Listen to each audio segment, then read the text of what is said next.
I am Joshua, 32 years old, and my parents cut me off for 4 years like I didn't exist.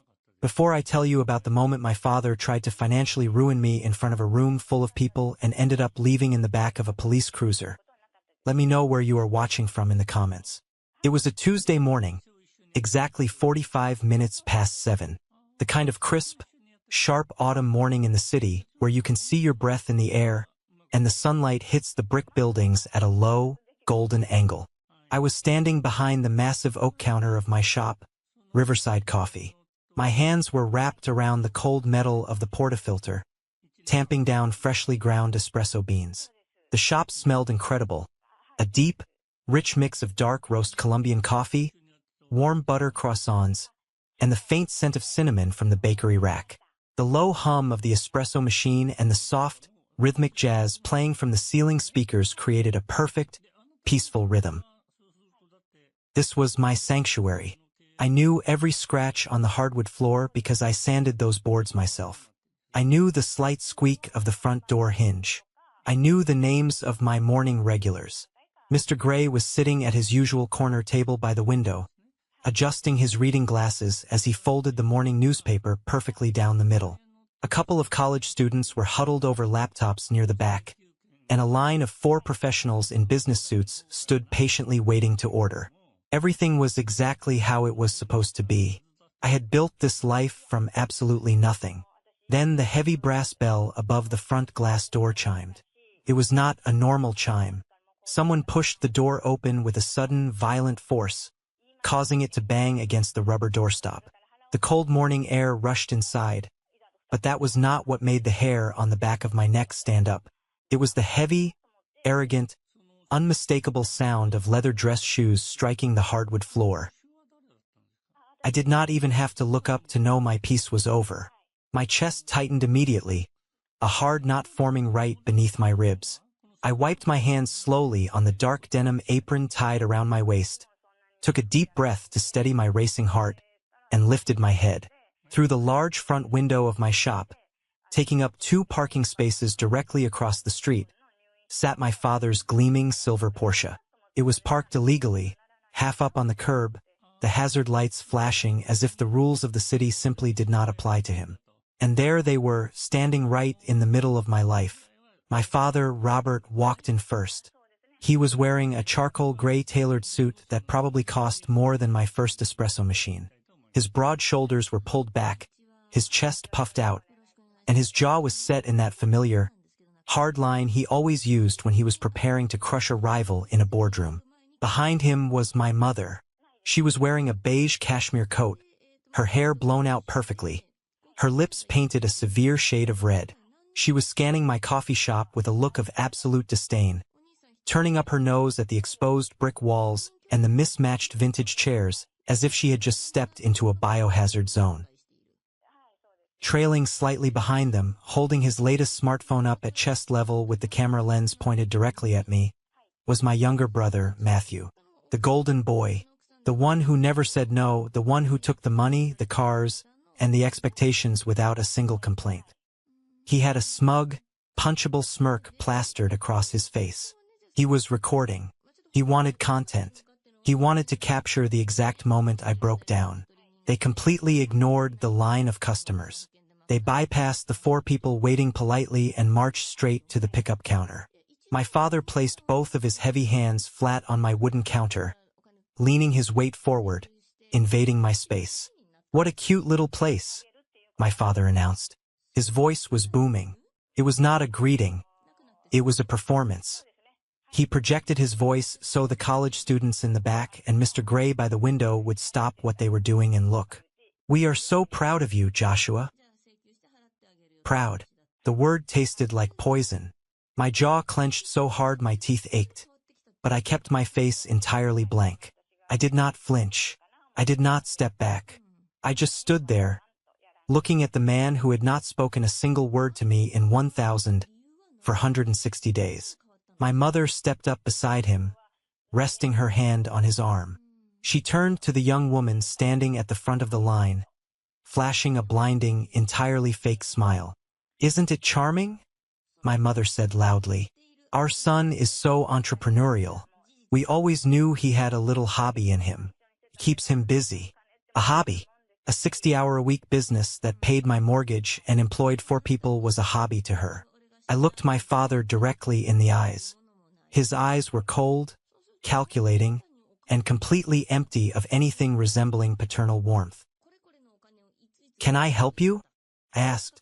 My voice was completely flat, completely devoid of emotion. My father's fake smile vanished in a fraction of a second. The performance for the crowd was over. The real business was beginning. He reached inside his expensive leather portfolio, pulled out a thick, legally bound document heavily stapled at the corner, and slammed it down onto my counter. The violent slap of the paper made the glass tip jar rattle. He leaned in closer. I could smell the sharp, expensive musk of his cologne. "You have had your fun playing independent, Joshua," he hissed. His voice was low now, a dangerous, vibrating growl meant only for my ears. "But playtime is over. Sign this. It is a partnership agreement. You are going to sign over 15% of Riverside Coffee LLC to this family. You can consider it a family tax for everything you cost us." I looked down at the document. The crisp white paper glared under the warm pendant lights of the shop. I could clearly read the bold, capitalized letters at the top indicating a transfer of equity. My full legal name was already printed perfectly on the signature line at the bottom. I did not touch it. I kept my hands firmly by my sides. "Why would I give you 15% of my business?" I asked calmly. Matthew scoffed loudly, shifting his phone to make sure he had a clear angle of my face. My mother rolled her eyes and sighed heavily, acting as if my stubbornness was a terrible burden she was forced to bear. "Because," my father whispered, his eyes narrowing into dark slits, "I can make one phone call. I did my research, Joshua. I know exactly who owns this building. I know your landlord. I know Wyatt. I play golf with men who could buy and sell him before breakfast. I call him right now, tonight, and I tell him you are running an unsafe, non-compliant operation. I tell him you have violated the terms of your commercial lease. You will be locked out of this building and out on the street by Friday morning. Sign the paper." He stood up straight, crossing his arms over his chest, looking down at me like I was an insect he was preparing to step on. He fully expected me to panic. He expected me to start begging, to start negotiating, to show fear. People like my father operate on the core belief that everyone has a breaking point, and that money and loud threats can bend the entire world to their will. I looked past him. I made eye contact with Mr. Gray, who had lowered his newspaper completely and was staring at my father with a look of absolute disgust. I looked at my barista, Chloe, who had frozen beside the cash register, her eyes wide. I turned my attention back to the man demanding my livelihood. I reached over, grabbed a clean paper napkin, and used the edge of it to slide his extortion contract back across the counter until it bumped against his knuckles. I refused to let my bare skin touch his paperwork. "No," I said. My father's jaw dropped slightly. The muscles in his thick neck strained, and a thick blue vein pulsed visibly on his temple. "Excuse me?" I said. "No," I repeated, louder this time. "And if you want to call Wyatt, go ahead. In fact, let's call him right now. But you are going to put it on speaker. I want everyone in this shop to hear exactly how you operate." My father hesitated. A flicker of uncertainty crossed his arrogant features. He did not expect me to call his bluff. He expected submission. But Matthew was still recording, the red light on his screen blinking steadily, and the customers were dead silent, watching the drama unfold. My father's massive ego simply would not allow him to back down in public. He pulled his sleek smartphone from his jacket pocket, his thumb jabbing aggressively at the screen. He scrolled to his contacts, found the number, hit dial, and pressed the speaker icon. He set the phone down right on top of his rejected contract. The dial tone echoed loudly in the quiet coffee shop. 1 ring, 2 rings, 3 rings. The tension in the room was so thick it felt hard to breathe. Then, a gruff, alert voice answered the line. "Yeah, Wyatt speaking." My father's posture instantly changed. He puffed his chest back out, plastering a fake, hearty tone onto his voice. "Wyatt, Robert Pierce here. Listen, we need to have a serious conversation about your tenant down on Alder Street. Riverside Coffee. I am Joshua's father, and I need to inform you about some severe lease violations and unapproved operations going on in your commercial unit right now." There was a heavy, dead pause on the other end of the line. I could hear the faint sound of traffic in the background on Wyatt's end. Then Wyatt spoke, his voice completely unbothered, laced with an unmistakable edge of irritation. "Who told you I'd evict him?" Wyatt asked. My father blinked hard. His confident smile completely dissolved. "What? Wyatt, I am telling you he is running a non-compliant shop. As his father, I have a right to intervene and—" "I don't deal with fathers," Wyatt interrupted, his voice cutting through the speaker like a blade. "I deal with my tenant. I deal with Joshua. You are not protecting him, Robert. You are trying to steal from him. Do not ever call this number regarding my building again." The line went dead with a sharp click. The silence that followed was deafening. My father stood frozen, staring down at his phone as if the piece of metal and glass had just personally betrayed him. My mother's mouth was hanging slightly open. Matthew lowered his camera just a fraction of an inch, the smugness completely wiped from his face. I looked at the man standing across the counter from me. As I stared at his shocked, humiliated face, the walls of the coffee shop seemed to fade away. My mind violently pulled me back in time. I was no longer 32 years old, standing in a successful business. I was 28 again. I was standing in the freezing snow, feeling the absolute, crushing weight of what it meant to be discarded by the people who were supposed to love you unconditionally. 4 years ago, the night they cut me off felt exactly like a funeral. It was a funeral for a family that was still breathing, a mourning period for parents who chose control over their own flesh and blood. At 28, I was miserable. I was working a high-pressure corporate job at a massive logistics firm.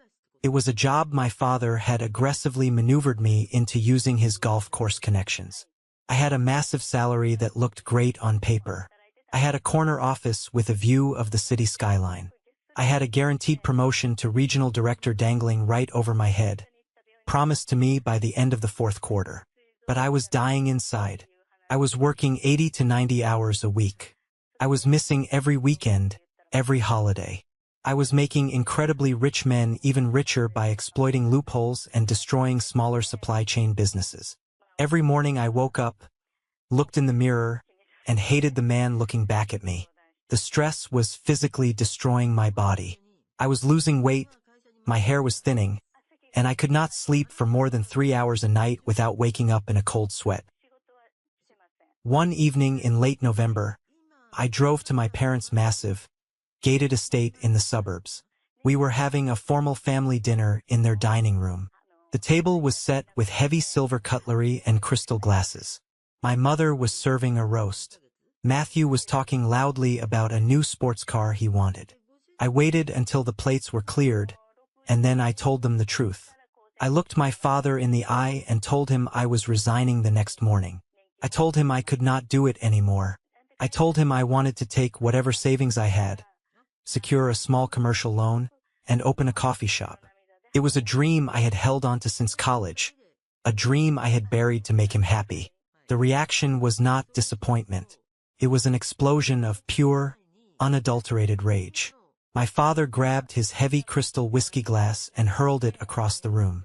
It smashed against the stone fireplace, shattering into 100 glittering pieces, raining glass down onto the expensive Persian rug. He stood up, knocking his heavy dining chair backward. His face turned a deep, terrifying shade of purple. He towered over the table, pointing a shaking finger directly at my face. He told me I was an ungrateful, pathetic embarrassment. He screamed that I was throwing away a golden ticket, that I was humiliating him in front of his peers. "You want to pour coffee for minimum wage?" he roared, spit flying from his lips. "You want to throw away the salary and the promotion I secured for you? Fine. But if you walk away from that firm, you walk away from this family. I will call my lawyer tomorrow morning. I will cut you out of the inheritance." I will erase your name from the family trust completely. He was not bluffing. My parents had always used money as a weapon. They had drained my entire college fund years ago to leverage one of their own risky real estate deals, promising they would pay it back with interest. They never did. I took out massive student loans to finish my degree, loans I was still paying off while earning that corporate salary. My mother sat perfectly still at the head of the table. She elegantly dabbed her mouth with a linen napkin, picked up her glass of red wine, and took a slow sip. She did not defend me. She did not try to calm my father down. She looked at me with eyes so cold it made my chest ache. "You are making a terrible, childish mistake, Joshua," she said, her voice eerily calm compared to my father's screaming. "You do not know how the real world works. You will fail. And when you do not expect us to save you. Do not come crying to our door." Matthew was sitting right next to her. He didn't say a word. He just sat there, swirling his water glass, a tiny, satisfied smirk playing on his lips. With me out of the picture, he was the sole heir. He was the only one left to inherit the estate. "Get out," my father demanded, pointing toward the heavy oak front door. "If you walk out that door tonight, you have no family. You are dead to us." I stood up. I reached into my pocket, pulled out the heavy key fob for the company car he had leased for me, and dropped it onto the mahogany table.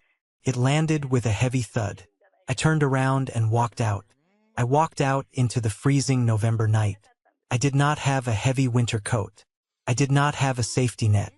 I walked 3 miles in the dark down the winding suburban roads toward the train station, shivering violently, feeling the sharp, agonizing sting of rejection cutting deep into my chest.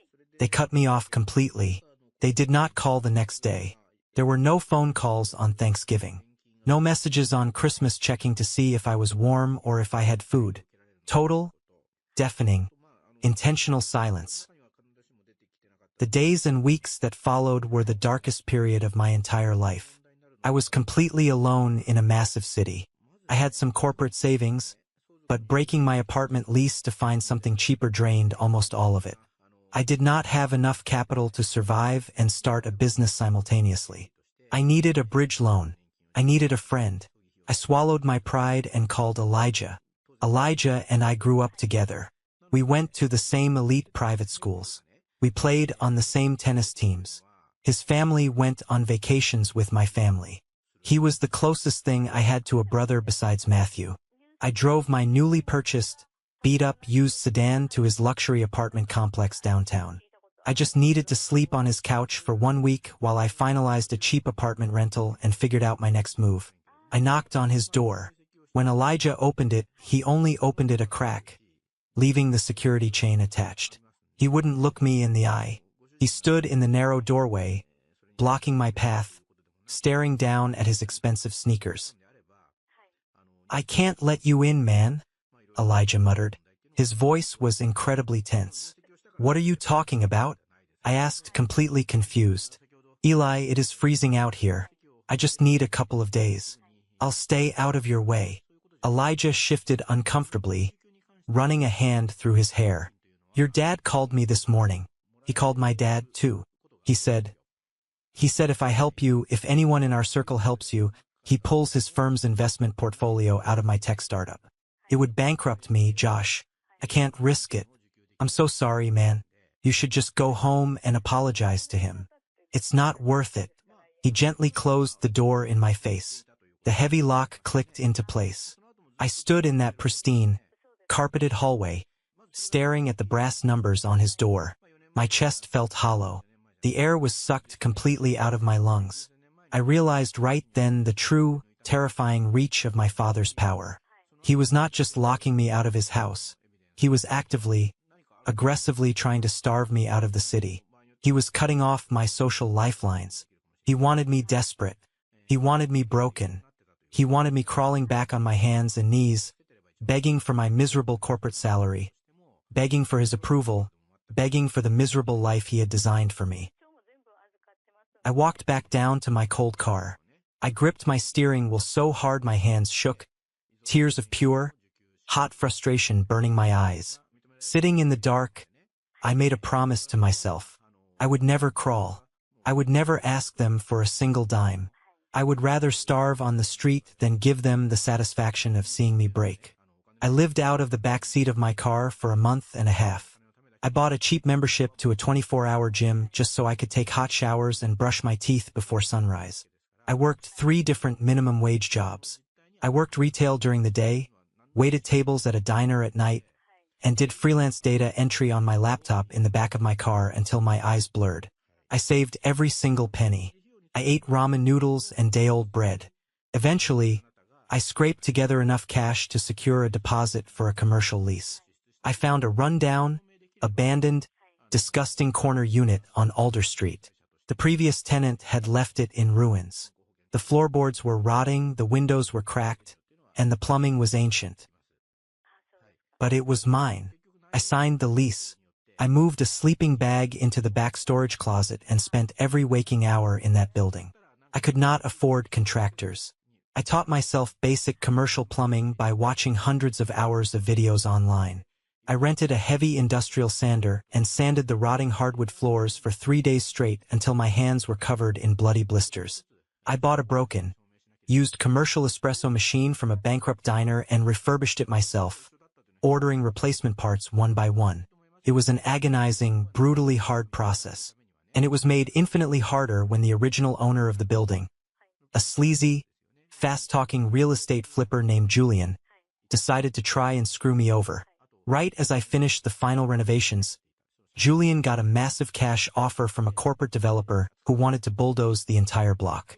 Julian sent me an eviction notice, claiming a fabricated breach of contract, trying to break my lease so he could sell the building empty. I refused to let another man take my life away. I fought him tooth and nail. I hired a cheap, incredibly aggressive young lawyer. We reviewed the original lease contract word by word and found a forgotten legal loophole that gave me the right of first refusal on any sale of the property. I took my entire business plan to a high-risk commercial lender, secured a terrifyingly high-interest mortgage, and bought the damn building out from under Julian. Every time I wanted to quit during those 4 years, every time my back ached so badly I could barely stand, every time my bank account hit zero and I had to eat plain rice for a week, I thought about my father's red, screaming face.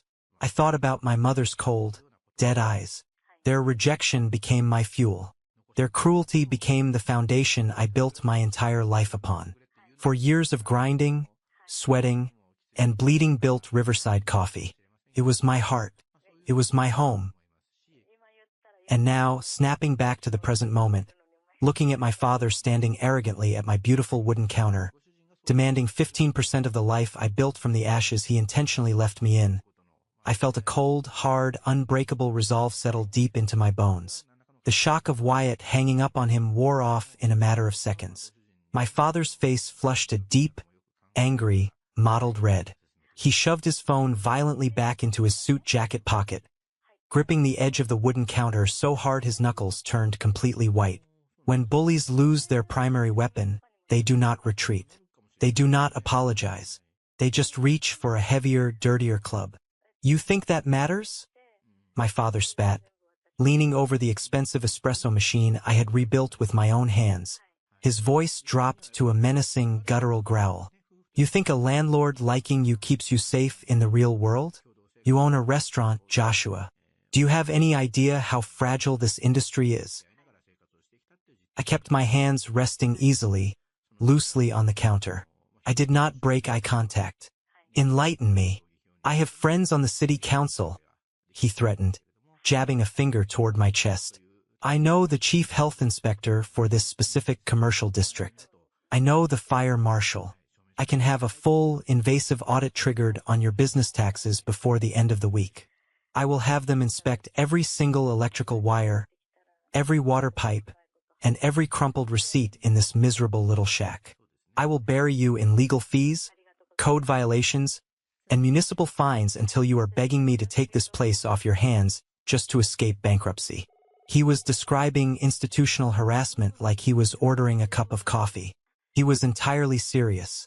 This was exactly how my father operated. If he could not control you financially, he destroyed you legally.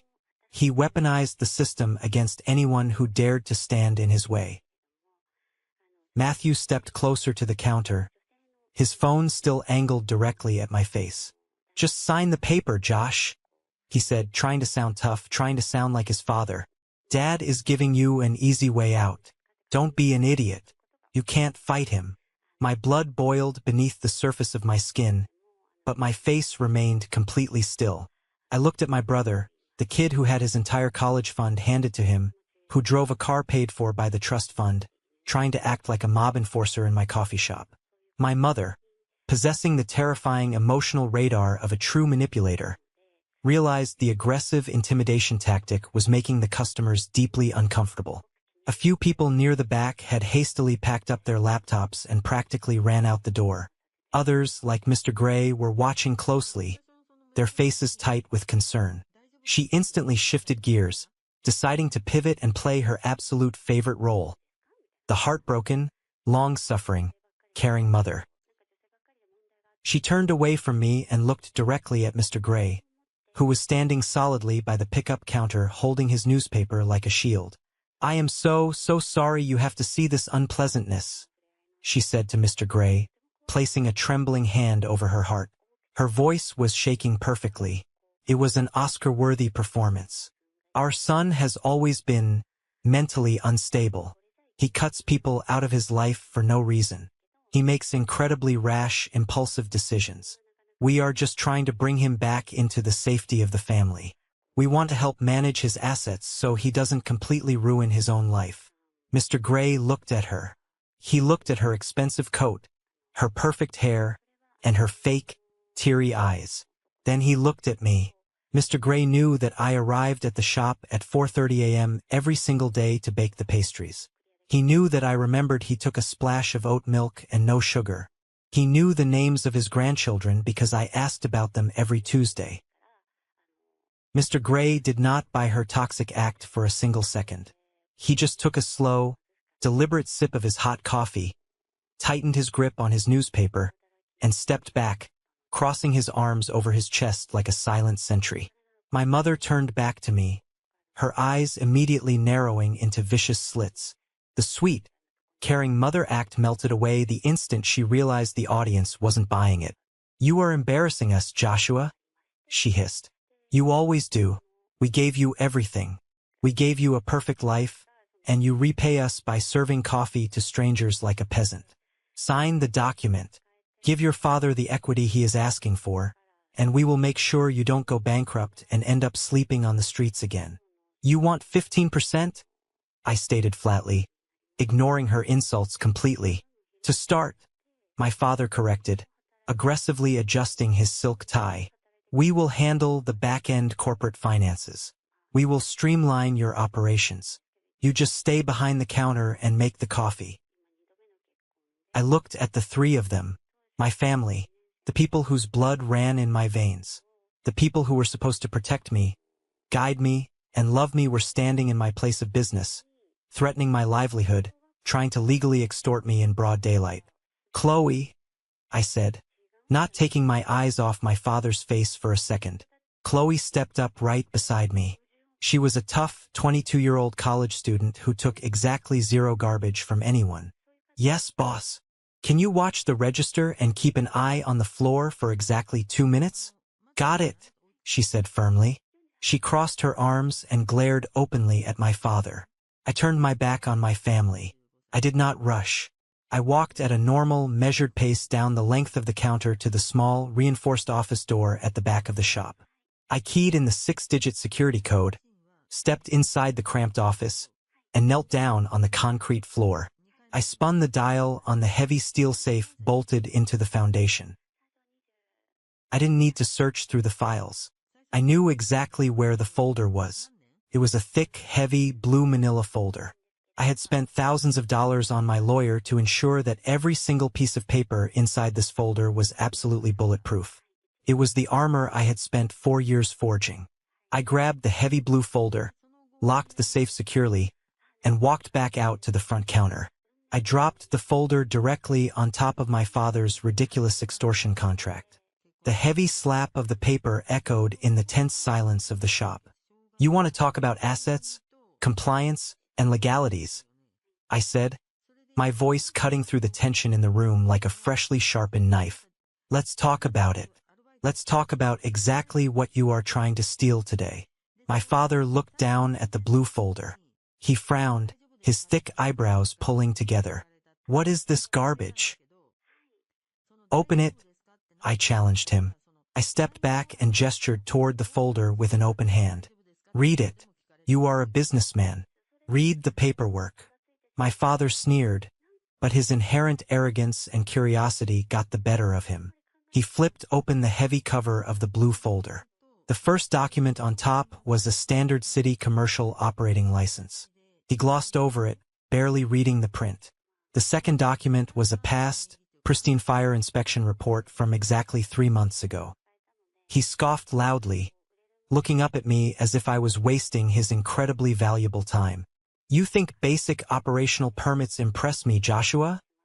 He demanded, his voice dripping with condescension. Every hot dog stand on the corner has these. Keep reading, I instructed, my voice unwavering. He flipped to the third document. It was a legal deed summary from the county recorder's office. The print was crisp, bearing the official, raised blue stamp of the state government. I watched his eyes as they hit the page. I watched his brain switch from angry father mode to corporate executive mode. I watched his eyes scan the complex legal jargon. I watched his gaze trace down the page to the specific section clearly marked, property owner. The silence in the room stretched out. Felt like time had stopped entirely. The soft jazz music overhead suddenly felt deafeningly loud. My father's thick brow furrowed. He read the line again. He blinked hard, squinting, as if the bold, black words on the page might magically rearrange themselves if he focused enough. What is this? He asked. His loud, booming, authoritative voice had suddenly lost all of its volume. It sounded thin, weak. My mother leaned over his broad shoulder, squinting at the dense legal paper. What does it say, Robert? What is he showing you? I placed both of my hands flat on the wooden counter and leaned my upper body forward, intentionally closing the physical distance between us. I wanted to see the exact moment his reality shattered. It says, I spoke clearly, slowly, making sure every single syllable landed perfectly, that Wyatt is not just the landlord. Wyatt is my property manager. And that building entity, the LLC you just threatened to call and complain to? I paused. I let the absolute gravity of the situation hang in the air for 3 agonizing seconds. That entity is mine. My mother gasped sharply, taking a physical, stumbling step backward, her hand flying to her mouth. My father's face completely drained of color. The angry red flush vanished, leaving him looking pale, sick, and incredibly old. You own the building? I am the sole managing member of the holding LLC that owns this entire commercial block, I clarified, making sure the legal distinction was perfectly clear to his corporate brain. When the old owner, Julian, tried to sell it out from under me, I exercised my legal right of first refusal. I bought the building. Wyatt handles the daily tenant issues, the plumbing complaints, and the rent collection because I prefer to run my coffee shop in peace. So, when you just called Wyatt on speakerphone in front of all these witnesses and threatened to get the tenant evicted, I let a small, cold smile touch the corners of my mouth. You were threatening to get me evicted from my own property. You were threatening to report me to myself. The look of absolute, crushing defeat and profound humiliation that washed over my father's face was something I will remember with crystal clarity until the day I die. He had walked into my shop firmly believing I was a desperate, struggling, minimum-wage barista barely making rent every month. He believed he held all the power, all the cards, and all the leverage. He believed his massive wealth and his loud voice gave him the divine right to crush me into the dirt. Instead, he was standing inside a commercial building I owned, making empty, pathetic threats against a landlord who worked directly on my payroll. You're lying, my mother hissed. Her voice was trembling uncontrollably as she pointed a manicured finger at the stamped document. That is a fake document. There is absolutely no way you secured the capital for a multimillion-dollar commercial building. You were completely broke. You had nothing in your bank account when you left us. I had nothing, I agreed easily, maintaining eye contact with my father, refusing to look at her. But I worked. I saved. I built. I didn't take vacations. I didn't buy sports cars. And most importantly, I didn't have you constantly draining my energy, manipulating my choices, and destroying my confidence. My father abruptly slammed the blue folder shut. The sound was loud and desperate. He was completely cornered, and his massive ego was severely bruised in front of an audience of strangers. But Robert Pierce does not apologize. When he is proven wrong, when he is publicly humiliated, he does not reflect. He just turns vicious. Fine, my father snarled. His eyes were burning with a look of pure, unadulterated malice. The mask of the caring, concerned father was completely gone. You own the bricks. Congratulations, Joshua. You bought a crumbling brick box. But you still run an operating company inside of it. You still have Riverside Coffee LLC registered with the state. He tapped his fingernail aggressively against his own extortion contract still sitting on the counter. You are going to sign this paper, Joshua, or I promise you, I will bury this coffee business in so much red tape, so many frivolous lawsuits, and so many municipal complaints that you won't be able to breathe. I will bleed your operating budget dry. While he was yelling, throwing his desperate legal threats into the air, my eyes darted slightly to the right. I looked at Matthew. Matthew had completely lowered his phone. He wasn't recording the confrontation anymore. He was standing slightly behind my mother, his head bowed down, staring intently at his glowing screen. His thumbs were flying across the digital keyboard at lightning speed. He looked incredibly tense. He was chewing nervously on his bottom lip, a telltale sign of anxiety he had had since we were kids. I casually shifted my gaze upward toward the ceiling corner near the front window. Our commercial internet router was mounted up there. The small green LED light indicating guest Wi-Fi traffic was blinking frantically. It was strobing, indicating a massive upload of encrypted data. My brain started connecting the dots at warp speed. Why would Matthew, the kid who lived for social media drama, stop recording the biggest confrontation of our lives? The only thing Matthew loved more than family chaos was posting it online for validation. Unless he was doing something else. Something highly specific. Something my father had instructed him to do as a digital backup plan in case the physical intimidation failed. A cold, sharp chill ran rapidly down my spine, immediately followed by a massive spike of adrenaline. I remembered my father's exact words from just 5 minutes ago. We will handle the back-end corporate finances. They weren't just here to yell at me. They weren't just here to threaten me with building inspectors. They had a coordinated plan already in motion. I reached deep into my heavy apron pocket and pulled out my own smartphone. I bypassed my standard text messages and immediately opened my secure, encrypted email application tied to the LLC registry. I swiped down to refresh the inbox. Nothing. The screen was empty. I waited 2 seconds and swiped down to refresh it again. And then, a bright, glaring red notification banner popped up at the very top of my screen.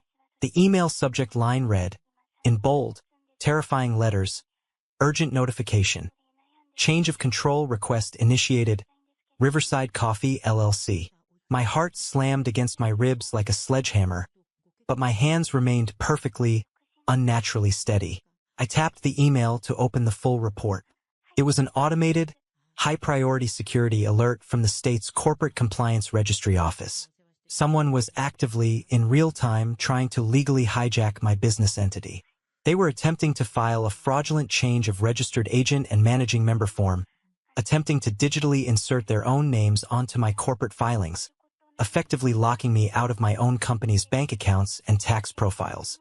I read the specific details generated by the state's security system. Filing name submitted, Robert Pierce. IP address origin location, Riverside Coffee Guest Wi-Fi Network. I looked up from my screen. I looked straight at Matthew. He had his head down, sweating profusely now, still tapping frantically on his screen. He was trying to bypass the secondary two-factor authentication prompt that was currently sending secure alerts directly to my phone in my hand. My father had purposely distracted me with the loud, aggressive argument, the fake real estate threats, and the paper contract, all while Matthew stood right in the middle of my shop, using my own guest internet connection to commit a severe federal crime: wire fraud and corporate identity theft. "Matthew," I said. My voice was no longer calm. It was not flat. It was sharp, loud, and carried an absolute command that silenced the entire room instantly. Matthew jumped violently, nearly dropping his expensive phone onto the floor. His head snapped up, his eyes wide with guilt. "What exactly are you doing on your phone?" I asked, stepping out from behind the register. My mother quickly stepped sideways, trying to physically block my view of her golden child. "He is texting his friends. Leave your brother alone, Joshua. You are being paranoid." I didn't even look at her. I walked aggressively around the edge of the long wooden counter. My father tried to step into my path, throwing his arm out to block me, but I shoved past him with a physical force that surprised us both, knocking his arm away. I stood directly in front of Matthew, invading his personal space. "Show me the screen, Matt," I demanded, holding my hand out. Matthew swallowed hard, his Adam's apple bobbing. He shoved the phone deep into his jacket pocket and took a step back. "Back off, Josh. I'm not doing anything. You're crazy." I didn't try to grab his phone. I didn't need to. I held up my own phone, turning the screen around so the brightness illuminated the space between us. I made sure my father, my mother, and Matthew could clearly read the bright red security alert from the state registry. "You thought I was stupid?" I asked, my voice echoing off the brick walls. Every single customer in the shop was dead silent, watching intently. "You really thought I wouldn't have advanced fraud alerts placed on my own LLC? You are submitting a change of control form to the Secretary of State, and you are doing it on my guest Wi-Fi network." My father's face, which had just regained some color, went completely sickly pale. The arrogant, untouchable smirk completely dissolved into a mask of pure terror. He was a businessman. He knew exactly what this meant. He knew the devastating legal implications of an undeniable, time-stamped digital footprint. It's a mistake," my father stammered. His loud, booming voice was suddenly weak, high-pitched, and trembling. "It's a glitch in the state system, a computer error. The system logged your exact legal name." "Robert," I said, stepping closer to him, forcing him to look at the screen. "It logged your IP address. It logged the exact minute you hit submit. You walked into my property. You tried to verbally extort me for 15% of my business. And when I refused to sign your paper, you tried to digitally steal my company right in front of me." My mother grabbed my father's arm. Her manicured fingers dug into his expensive suit jacket. Her eyes were wide, filled with genuine, unadulterated panic. "Robert, let's leave. Right now. We need to go to the car." "No one is leaving," I said, my voice dropping to a dangerous whisper. I turned my back to them and looked across the space at Chloe. She was already watching me, her posture rigid, her hand hovering just beneath the lip of the cash register. We had installed a high-end, silent security system after a terrifying break-in attempt a year ago. It featured a silent panic alarm button under the counter that immediately, without a sound, dispatched the local police and permanently flagged the time codes on all 4 high-definition surveillance cameras inside the shop. "Chloe," I said, giving her a single, sharp nod. Chloe didn't hesitate for a fraction of a second. She slammed her hand upward, pressing the hidden button. I didn't hear a sound, but I knew the encrypted signal was sent directly to the local precinct. "What did you just do?" my father demanded, stepping aggressively toward the counter. "Did you call the cops? Over a family dispute? Are you out of your mind?" "This isn't a family dispute, Robert," I told him, planting my feet solidly, refusing to give up an inch of ground in my own shop. This is felony wire fraud. This is attempted extortion. And you just committed both crimes right underneath a 360-degree, high-definition security camera with active audio recording. I raised my arm and pointed directly at the black dome mounted on the ceiling, right above the spot where Matthew was standing. My father slowly looked up at the camera. For the first time in my entire 32 years of life, I saw genuine, raw, unadulterated fear in his eyes. The terrifying man who had controlled every aspect of my life, who had screamed at me, who had thrown me into the freezing snow without a second thought, was suddenly realizing he was completely trapped in a cage of his own making. "Joshua, please," my mother begged. Her voice was shrill, desperate, completely stripped of its fake elegance and country club superiority. "He is your father. You cannot do this to your own flesh and blood. Cancel the alarm. Tell them it was a mistake. We will leave and we will never, ever come back. Please, Joshua. You wanted to teach me a lesson about how the real world works," I replied. My voice as cold and hard as stone. "Welcome to the real world." Matthew was shaking visibly now. He pulled his phone out of his pocket with trembling hands and frantically started hitting the back button, swiping furiously, trying to delete the web browser pages, trying to erase the digital evidence of what he had just done. "It doesn't matter, Matt," I told him, watching his pathetic panic. "The state server already captured the ping. They have the packet data. It's done." We stood there in a tense, suffocating silence for exactly 4 minutes. Nobody spoke. My father stared at the floor, breathing heavily. My mother quietly sobbed into her hands. Matthew kept trying to restart his phone. The soft jazz music continued to play overhead, creating a bizarre soundtrack to the destruction of my family. Mr. Gray watched over the top of his newspaper, completely motionless. Then, the heavy front door swung open. The man who walked in was not a uniformed police officer. He was wearing a sharp, impeccably tailored gray suit. He was carrying a slim leather briefcase, and he wore a heavy, official ID lanyard around his neck. He had sharp, analytical eyes that immediately swept the room, assessing the tension, the crying woman, and the angry men instantly. He walked with purpose, straight past the line of staring customers, and stopped directly in front of me. "Are you Joshua Pierce, managing member and registered agent of Riverside Coffee LLC?" he asked, his voice crisp and professional.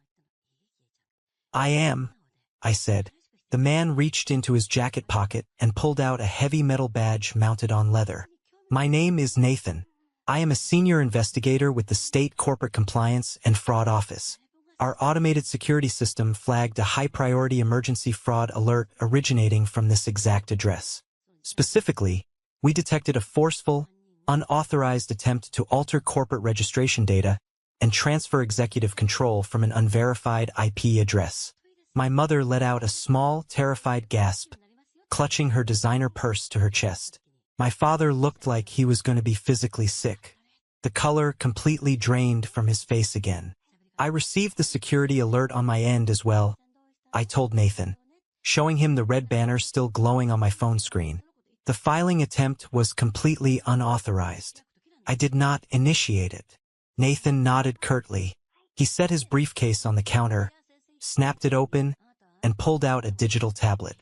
He looked up, his cold gaze sweeping over the 3 people standing near the counter. "And which one of you is Robert Pierce?" Nathan asked. My father swallowed hard, the sound audible in the quiet shop. He nervously straightened his silk tie, desperately trying to muster up some of his usual corporate authority and boardroom bravado. "I am," my father said, his voice shaky. "I am his father. Look, officer, this is a massive misunderstanding. A simple clerical error. I am a silent investor in his company, and I was simply updating our internal administrative files on the state website. There is no fraud happening here." "That is an absolute lie," I stated immediately, my voice ringing out clear and loud. "He holds 0 equity in this LLC. We have no partnership contract. He invested nothing.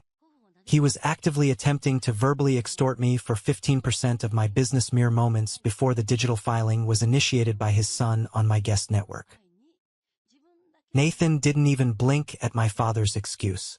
He just tapped his stylus against his tablet screen. Sir, you understand that submitting false corporate documents to the state registry is a Class C felony, correct? It carries severe criminal penalties, including mandatory state prison time.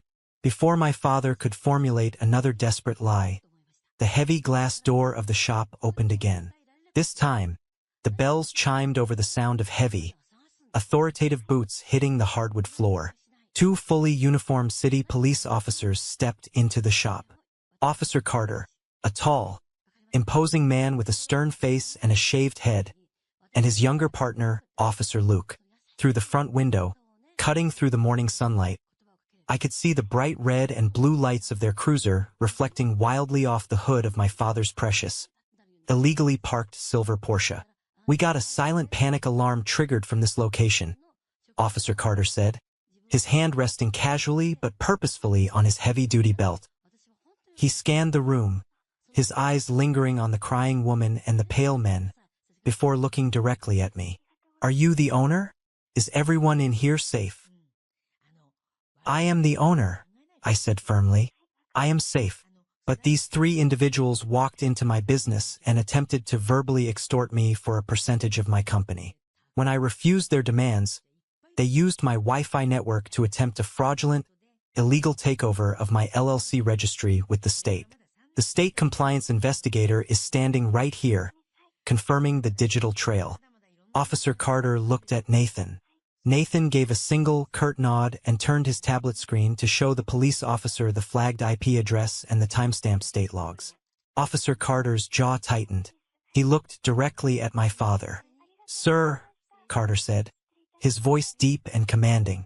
Step away from the counter immediately. Keep your hands out of your pockets and where I can see them. This is absurd, my father shouted, finally losing the last shred of his temper. Fear turned back into explosive anger. I am a respected businessman. I own a massive real estate portfolio in this city. You cannot treat me like a common street criminal. I know the chief of police. This is a private family matter. Officer Luke stepped forward, closing the distance quickly. Sir, lower your voice and step back right now, or I will put you in handcuffs and drag you out of here. Do not test me. My father froze. He looked at the two armed officers. He looked at the stone-faced state investigator. Then he looked at me. There was no way out. The walls had completely closed in. His massive bank account couldn't buy him out of this. His loud, booming voice couldn't intimidate the police. He slowly stepped backward, raising his shaking hands slightly in the air. Do you want to press formal charges today? Officer Carter asked me, pulling out a small notepad. I want the digital fraud attempt investigated fully by the state office, I said, looking at Nathan, who nodded in agreement, already typing up his preliminary report. And regarding my physical property, I want them formally trespassed. All three of them. I want it on the official police record that if they ever step foot in my coffee shop or anywhere near this commercial building, they will be arrested immediately without warning. My mother started wailing. Real ugly, desperate tears this time. It was a pathetic sight. Joshua, please. We are your family. We gave you life. You can't ban us from your life. Think about what our friends will say. Think about the scandal. They will say I protected myself from criminals, I replied coldly. Officer Luke pulled out his pen. He demanded my parents' driver's licenses and Matthew's ID. He wrote down their exact names, addresses, and dates of birth, formally issuing the trespass warning in the system. Listen to me very carefully, Officer Luke told my father, handing the IDs back. You are now legally, permanently banned from these premises. If you return, you will be arrested for criminal trespassing. There will be no warnings. Do you understand? My father didn't speak. He just glared at the floorboards, his jaw tight, his chest heaving. I asked if you understand, Luke repeated, his voice much louder, echoing in the quiet shop. I understand, My father whispered. Good. Now turn around and get out, Carter ordered, pointing toward the door. My parents turned around. Matthew kept his head down, completely humiliated, refusing to make eye contact with anyone. They walked slowly toward the door, doing the walk of shame past the line of my loyal customers who had watched their entire meltdown. Just as my father pushed the heavy glass door open to leave, Officer Carter's shoulder radio crackled loudly with static. Dispatch was running my father's name and date of birth through the criminal database. What the dispatcher said next made everyone in the room stop dead in their tracks, and changed the course of my life forever. The heavy front door was halfway open. The cold autumn air was rushing into the coffee shop. My father had his hand on the brass handle, his shoulders slumped in defeat, ready to walk out and escape the absolute humiliation he had just brought upon himself. But then, Officer Carter's shoulder radio crackled loudly. The static cut through the dead silence of the room. The dispatcher's voice was sharp, professional, and echoed off the brick walls of Riverside Coffee. Unit 27, be advised. The name Robert Pierce returns with an active investigative flag from the State Financial Crimes Division. Suspect is listed as a person of interest in an ongoing corporate extortion and wire fraud case. Hold subject and contact Detective Miller immediately. No one moved. The air in the room grew incredibly heavy. I watched my father freeze. His hand was still gripping the door handle, but his knuckles were completely white. Officer Carter immediately dropped his notepad. His hand moved instinctively to his duty belt. Officer Luke stepped sideways, physically blocking the exit, placing himself between my father and the open door. Sir, Officer Carter said, his voice completely devoid of any polite customer service tone. It was the voice of a man who was now dealing with a recognized criminal. Step away from the door. Put your hands behind your back. My father turned around slowly. His face was a mask of pure, unfiltered terror. The arrogant, wealthy corporate executive who had walked into my shop demanding 15% of my life was completely gone.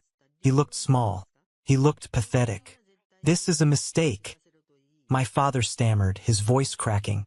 I have an impeccable record. I am a pillar of this community. You cannot arrest me. I demand to speak to my lawyer. I want my lawyer right now. You will have plenty of time to call your lawyer from the precinct, Officer Carter replied smoothly, stepping forward and grabbing my father's wrists. The metallic click of the handcuffs ratcheting shut was the loudest sound I had ever heard. It sounded like absolute justice. My mother let out a blood-curdling scream. She dropped her designer purse onto the hardwood floor and grabbed Officer Luke's arm. You can't do this. Do you know who we are? We have a massive inheritance. We have trust funds. We can destroy your careers. Take those off him. Ma'am, step back right now or you will be placed under arrest for interfering with a police investigation, Officer Luke commanded, easily breaking her grip. My mother stumbled backward, her face smeared with mascara and tears. She looked wildly around the room, desperately searching for someone, anyone, to help her. She looked at the college students. She looked at Mr. Gray. Finally, her frantic eyes landed on me. Joshua, she screamed, pointing a trembling finger at my chest. Stop them. Tell them it's a misunderstanding. Tell them you forgive him. He is your father. If they take him, the scandal will ruin us. It will ruin the family. I stood behind my wooden counter, my hands resting calmly on the polished surface. I looked at the woman who had watched my father throw me out into the freezing snow 4 years ago. I looked at the woman who had happily spent my college fund on her own luxury vacations and told me to figure it out myself. The family was ruined a long time ago, I said, my voice steady and cold. You are just finally getting the bill.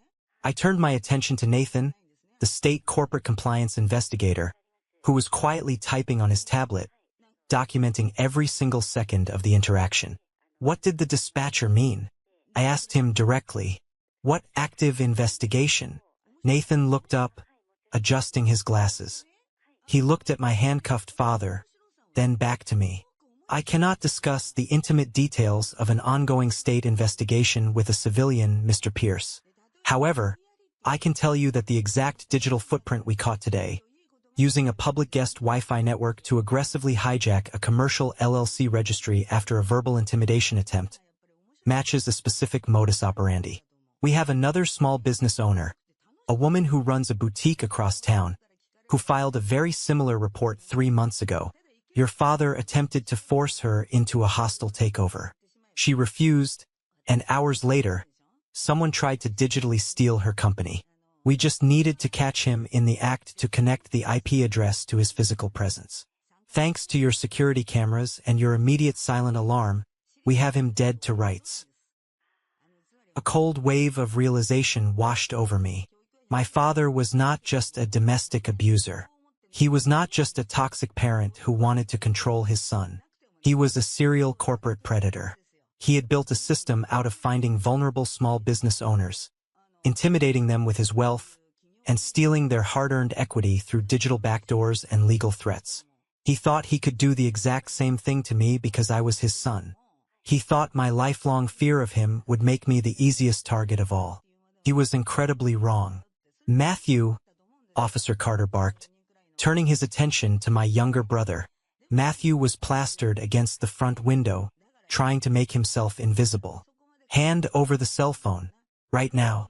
It is being seized as digital evidence in a federal wire fraud investigation. Matthew whimpered. The golden boy, the one who had never faced a single consequence in his entire pampered life, began to hyperventilate. His hands were shaking so violently he almost dropped the phone as he handed it to the officer. I didn't want to do it, Matthew cried out, immediately throwing our father under the bus without a second thought. He made me do it. He told me to log into the state portal. He gave me the passwords. I was just following his orders. Please, I don't want to go to jail. I have a salary. I have a life. Shut up, Matthew. My father roared from his handcuffs, his face turning purple again. Do not say another word without a lawyer. You have the right to remain silent, Officer Carter began, reciting the Miranda rights in a calm, practiced voice as he marched my father toward the front door. Anything you say can and will be used against you in a court of law. They walked him out the door. The bells chimed a cheerful, bright sound that felt incredibly ironic. I watched through the large front window as they pushed my father into the back of the police cruiser, pressing his head down to clear the doorframe. My mother ran out after them, sobbing hysterically, completely ignoring her illegally parked Porsche. Matthew trailed behind her, clutching his chest, looking like he was about to pass out on the sidewalk. The cruiser pulled away, the red and blue lights flashing against the brick buildings of Alder Street. A tow truck arrived exactly 12 minutes later and dragged my father's gleaming silver Porsche away for being parked in a commercial loading zone. Inside the coffee shop, the heavy, suffocating tension finally broke. Mr. Gray, who had stood completely silent throughout the entire 20-minute ordeal, slowly folded his newspaper. He walked up to the counter, reached into his wallet, and pulled out a crisp $20 bill. He dropped it directly into Chloe's tip jar. Your espresso, Mr. Gray said, looking me directly in the eye, is the best in the city, Joshua. I will see you tomorrow morning. See you tomorrow, Mr. Gray, I replied, a genuine smile finally breaking across my face. The next few weeks were a massive, chaotic whirlwind of legal meetings, police statements, and aggressive boundary setting. I did not sit back and wait for the dust to settle. I went on the absolute offensive. I took the revenue from Riverside Coffee and hired the most ruthless, heavily recommended commercial litigation lawyer in the city. My lawyer filed for an immediate permanent restraining order against Robert, my mother, and Matthew. Because we had the high-definition security footage showing the physical intimidation, the clear audio of the extortion threat, and the undeniable digital logs of the Wi-Fi network fraud, the judge granted the order without a moment of hesitation. They were legally barred from coming within 500 feet of my coffee shop, my commercial building, or my personal residence. If they even tried to send a text message through a third party, they would be held in contempt of court. But the restraining order was just the beginning of the nightmare for the Pierce family empire. The state investigator, Nathan, was incredibly thorough. Because my father had used my guest Wi-Fi to commit a felony, the State Financial Crimes Division secured warrants to seize his personal computers, his corporate servers, and his massive financial ledgers. They dug into his history. They found the boutique owner. They found 2 other independent contractors he had successfully blackmailed into signing over equity. The dominoes began to fall rapidly. The corporate logistics firm that my father had dedicated his entire life to, the firm he had tried to force me to die for, immediately placed him on unpaid administrative leave the moment the felony fraud charges were filed. 3 days later, to protect their own public relations, they terminated his contract entirely. He lost his massive salary. He lost his corporate prestige. He lost his golf club memberships. And then the ultimate betrayal happened. My mother, realizing that my father's massive legal bills and potential criminal restitution were going to severely drain their bank accounts, did exactly what a narcissist does when the ship starts sinking. She scrambled for the lifeboats. She filed for divorce. She hired her own aggressive lawyer and filed emergency motions to freeze the family trust and the inheritance accounts, claiming she had absolutely no knowledge of his criminal activities and wanted to protect her half of the assets. The woman who had stood in my coffee shop, demanding I hand over my hard-earned money to protect the family, was now actively destroying that exact same family to save her own designer wardrobe and her luxury lifestyle. Matthew, terrified of facing federal wire fraud charges as an accomplice, turned state's evidence. He fully cooperated with the prosecution, handing over every single text message, every email, and every instruction my father had ever given him regarding the fraudulent state filings. He threw the man who had bought him everything under the bus just to secure a plea deal that involved probation instead of prison time. The family that had cut me off, the family that had treated my absence like a funeral and moved on without me, completely imploded. They turned on each other the second the money and the power were threatened. Proved everything I had suspected 4 years ago. Their love was entirely conditional. It was based purely on control, submission, and financial leverage. Meanwhile, my life moved in the exact opposite direction. Riverside Coffee did not suffer from the public spectacle. In fact, it thrived. People talk. The college students who had witnessed the confrontation told their friends. Mr. Gray told the other regulars. Word spread around the neighborhood about the local coffee shop owner who stood his ground against a corporate bully, who secretly owned the entire commercial building, and who had his own extortionist father hauled away in handcuffs. We became a local legend. My sales doubled in the span of a single month. I had to hire 2 more baristas just to keep up with the morning rush. The community rallied around the shop in a way I had never anticipated. People respected the fact that I didn't back down. They respected the hustle. One crisp morning, about 3 months after the incident, I arrived at the shop at my usual 4:30 a.m. I unlocked the heavy glass door, turned on the warm pendant lights, and fired up the espresso machine. I stood behind the counter, listening to the quiet hum of the refrigerators and the gentle hiss of the steam wand. I looked out the large front window. The street was empty, peaceful, and perfectly still. The silver Porsche was long gone. The heavy, suffocating shadow of my family was completely erased from my reality. I poured myself a simple cup of black coffee, leaned against the back counter, and just breathed. For 4 years, I had carried a heavy, invisible weight on my shoulders. I had spent countless nights staring at the ceiling of my cheap apartments, wondering if I had made the right choice. I wondered if the grueling manual labor, the financial panic, and the crushing loneliness were worth the price of my freedom. I used their rejection as a bitter fuel to keep myself moving forward, terrified that if I stopped running, the grief of losing my parents would finally catch up and destroy me. But standing there in the quiet warmth of my own successful business, inside a massive commercial building that bore my legal name on the deed, I realized the truth. The 4 years of silence they gave me was not a punishment. It was the greatest gift they could have ever given me.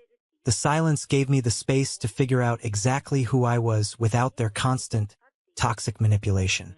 The struggle taught me the true value of $1, the weight of a signed contract, and the unbreakable strength of my own 2 hands. While my father was busy building an empire of glass based on intimidation and fraud, I was quietly laying down a foundation of solid concrete based on hard work, legal compliance, and genuine human connection. I realized that the inheritance my father used to threaten me with, the trust funds, the real estate portfolios, the massive corporate salaries, was completely worthless. It was blood money. It came with a leash so tight it would have choked the life out of me.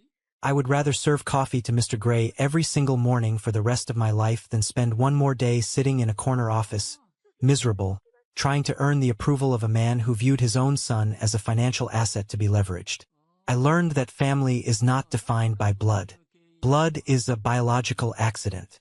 Blood does not give anyone the right to abuse you, to manipulate you, or to demand a percentage of your peace. Family are the people who stand by you when your bank account is empty. Family is Chloe, hitting the panic button without a second of hesitation.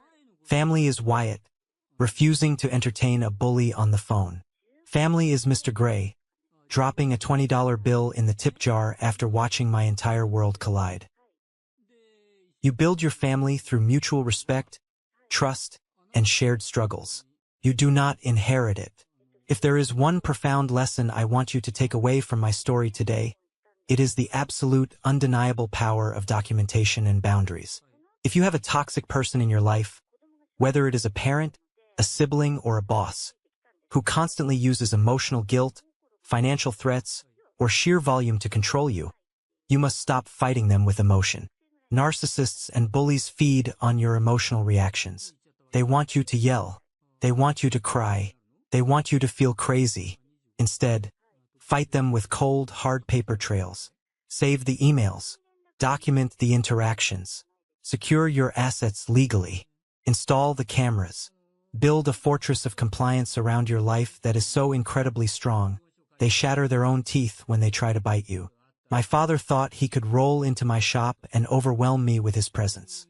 He didn't realize I had spent 4 years silently building a legal brick wall right in front of him. Your peace of mind is your greatest wealth. Do not let anyone, especially someone who shares your last name, convince you that you owe them your sanity as a family tax. You owe them absolutely nothing. This is where my story finds its conclusion. I am Joshua.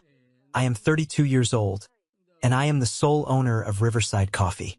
I am free. I want to thank you from the bottom of my heart for staying with me through this long, intense journey. Sharing this was not easy, but I know there are people watching this right now who are dealing with their own toxic family members, wondering if the struggle to break free is actually worth it. I am standing here telling you that it is. I would genuinely love to hear your thoughts on this. What was the most impactful moment of this story for you? Have you ever had to draw a hard, legal boundary with a toxic family member? Please share your perspective in the comments below, or simply drop the word good, so I know that you found value and strength in the lessons I shared today. Your interactions help push this video to others who might desperately need to hear it. Stay strong, protect your peace, and I will see you in the next video.